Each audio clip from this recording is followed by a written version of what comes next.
Hi, this is Jazz, and we are here at City of Dreams. And how was your experience with OK Games?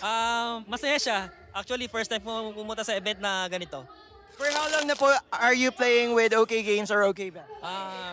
Sa Okay Bet, maybe around 3 years, ganun. 3 or 2 years. Basta nung nagsimula siya, siguro parang pioneer na rin ako sa paglalaro ng Okay Bet. What's your experience naman so far playing with us? Playing here, okay naman. May ups and down, natatalo, nananalo. Well, ganun talaga. Ganun talaga, sugal eh. Nag-risk ka. So, ngayon, panalo ko ngayon. Nag-risk din ako eh. Okay. And ano naman po yung na-feel nyo na you were invited with this kind of event? First of all,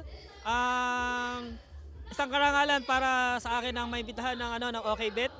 At masaya kasi hindi ko naman nakakala na abot ako ng rank ng top rank 30, top 24 yata ako.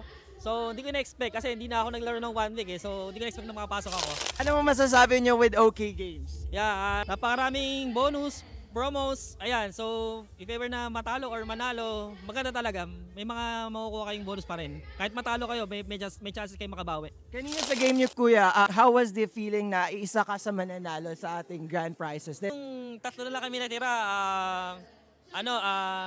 panatag na yung loob ko kasi 500,000 na yan eh. So namili ako kung 500,000 ba or Rolex kasi malaki agwat ng pot money namin. So sabi ko okay sa akin 500,000 kaysa Rolex, ibebenta ko pa yan. Kaya ka pala 500,000 na lang, okay lang matalo. Yeah. Okay. Thank you so much again, Kuya, for doing this interview with us. Hope you enjoy our event and hope you enjoy the night. Thank you so much po.